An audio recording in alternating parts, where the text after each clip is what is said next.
토요일 나사렛 아침 묵상입니다. 우리는 하나님의 자녀입니다. 우리는 하나님의 자녀로서 특권을 가지고 있습니다. 즉, 우리는 하나님의 자녀로서 성도로서 의인으로서 하나님의 영광과 축복을 누리며 살고 있는 것입니다.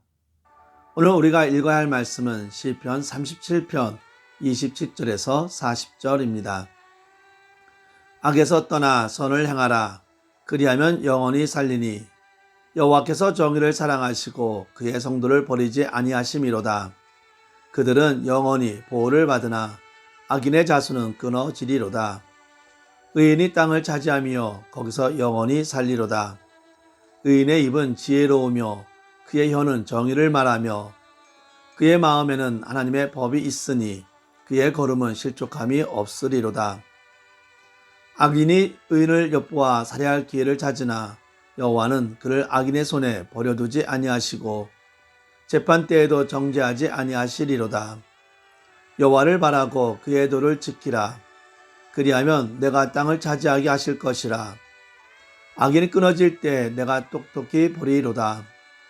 내가 악인의 큰 세력을 본즉 그 본래의 땅에서 있는 나무 잎이 무성함과 같으나 내가 지나갈 때에 그는 없어졌나니 내가 찾아도 발견하지 못하였도다. 온전한 사람을 살피고 정직한 자를 볼지어다. 모든 화평한 자의 미래는 평안이로다.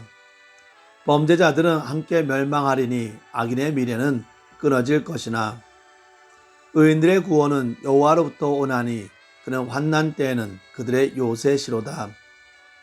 여호와께서 그들을 도와 건지시되 악인들에게서 건져 구원하심은 그를 의지한 까닭이로다. 아멘. 다윗은 의인과 악인을 대조하며 의인의 영광과 축복에 대해 말하고 있습니다.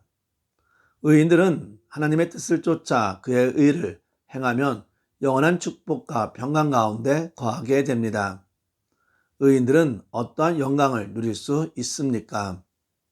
하나님께서는 의인을 정죄하지 않습니다. 여호와 하나님께서는 의인을 인정하시기 때문에 의인을 정죄할 사람은 아무도 없습니다. 정죄의 기준은 예수 그리스도를 향한 믿음입니다. 그러므로 구세주의 이름을 믿는 자는 심판을 받지 아니합니다. 사도 바울은 그러므로 이제 그리스도 예수 안에 있는 자에게는 결코 정죄함이 없나니 이는 그리스도 예수 안에 있는 생명의 성령의 법이 죄와 사망의 법에서 너를 해방하였음이니라 라고 말을 하고 있습니다. 우리는 그리스도 예수 안에 있으므로 어떤 종류의 정죄도 받지 아니합니다. 이 세상에서 성도는 어느 누구에게로부터도 정죄를 받지 아니합니다. 성도는 이미 모든 죄로부터 자유함을 받은 의인들이기 때문입니다. 의인의 생명은 쇠하지 아니합니다. 생명은 두 종류의 생명이 있습니다. 하나는 육체의 생명이요 다른 하나는 영혼의 생명입니다. 의인의 생명은 그리스도로 인하여 영원히 쇠하지 아니하는 영혼의 생명입니다. 시편 기자는 이러한 의인의 생명력을 시냇가에 심은 나무가 시절을 쫓아 가시를 맺으며 그 잎사귀가 마르지 아니함 같다고 하였습니다. 이와 같은 풍성하고 영원한 의인의 생명은 역동적이며 생산적입니다. 살아있다는 것은 움직인다는 것입니다. 생명력이 있다는 것은 무언가 할 일이 있다는 것입니다. 계속 성장하며 성숙을 향하여 나아가는 것입니다. 그러므로 의인의 삶은 멈춰 있거나 퇴보하는 삶이 아닙니다. 늘 전진하며 새롭게 변화하는 삶입니다. 본문 28절에 저희는 영원히 보호를 받으나 악인의 자손은 끊어지리로다 라고 기록하고 있습니다. 하나님의 보호를 받은 의인들은 세상사의 모든 두려움으로부터 해방되었습니다. 원래 두려움이란 의지할 수 있는 대상이 없는 경우 생기는 심리적인 불안 상태입니다. 그러나 하나님을 의지하고 그를 보호를 받는 의인들에겐 두려움이란 있을 수 없습니다. 두 번째는 의인의 축복에 대해 말하고 있습니다. 다윗은 의인과 악인의 종말에 대한 차이를 분명하게 보여주고 있습니다. 온전하고 정직한 사람, 그리고 화평을 구하는 자가 받을 축복은 하나님의 구원하심이며 그들의 삶은 여호와를 의지함으로 원수들과 악인으로부터 해를 받지 않는 화평을 누리게 됩니다. 그러나 악인은 아무리 큰 세력을 떨친다 할지라도 그것은 일시적인 것에 불과하여 그는 그러한 세력과 함께 곧 사라져 버리고 맙니다. 오늘 말씀 역시 범죄자들과 함께 멸망하고 악인들의 결과는 자손이 끊어지는 것이라고 말하고 있습니다. 그러면 의인의 종말은 어떻게 됩니까? 의인의 마지막은 평안입니다.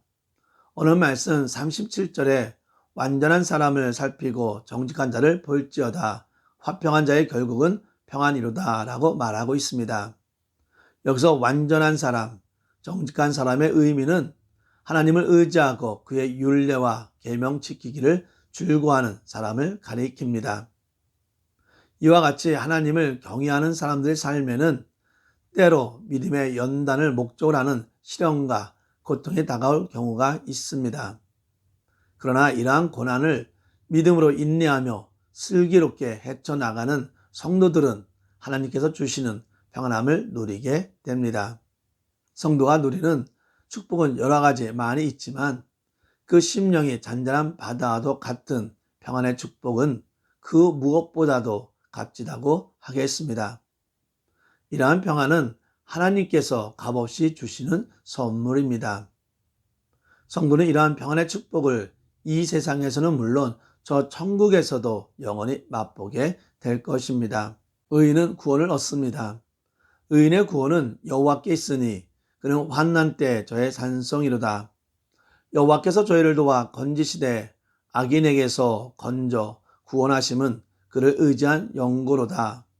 의인의 구원은 여호와께서 이루어 주십니다. 의인을 위하여 천국을 예배해 두신 여호와께서는 그들의 모든 것을 충족시켜 주실 뿐만이 아니라 환난 가운데서도 의인을 붙잡아 주시고 인도하여 주십니다. 또한 그들이 이 세상에서의 험난한 삶을 살아가는 동안 좌로나 우로 치우치지 아니하고 주의 율례와 계명을 지켜 나갈 수 있도록 힘과 능력을 공급하여 주십니다.